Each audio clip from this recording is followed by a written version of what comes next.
नमस्कार शेतकरी मित्रांनो.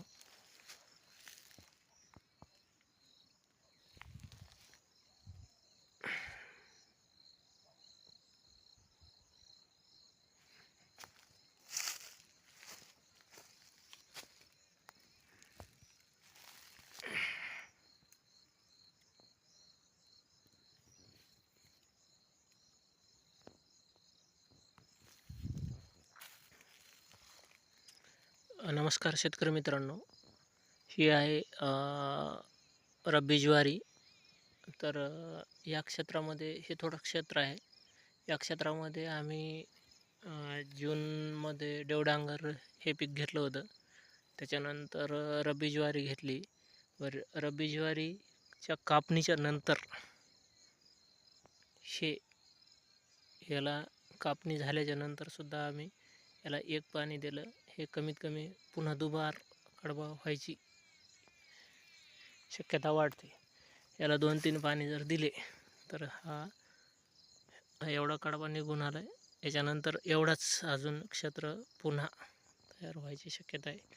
म्हणून ज्वारी हे पीक महाराष्ट्रासाठी किंवा आपल्या मातीसाठी वरदान आहे. आणि विशेष म्हणजे याला एकही रुपयाचा खर्च नाही. हे केवळ 5 किलो ज्वारी पेरण्यात आली होती. तर 5 किलो ज्वारीमध्ये हा कडबा आणि ज्वारी प्लसमध्ये कडबा अजून निघतोय. तर हे पीक पूर्ण बिना खर्चिक आहे. एकही रुपयाचा याला खर्च केला नाही. फक्त पाणी देण्यात आलं. याला पाणी जेमतेम दिलं. हे कापणीच्या नंतर पाणी देण्यात आलं आता सध्या. तर एका पाण्यामध्ये एवढं झाले. अजून 2 पाणी जर फिरले याला तर कमीत कमी अजून इतकाच कडबा व्हायची शक्यता आहे.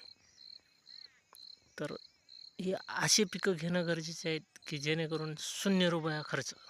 याला एकही रुपया खर्च आलेला नाही. असे पिकं निवडा जे की शेतकऱ्यालाही वर आणणारे आहेत.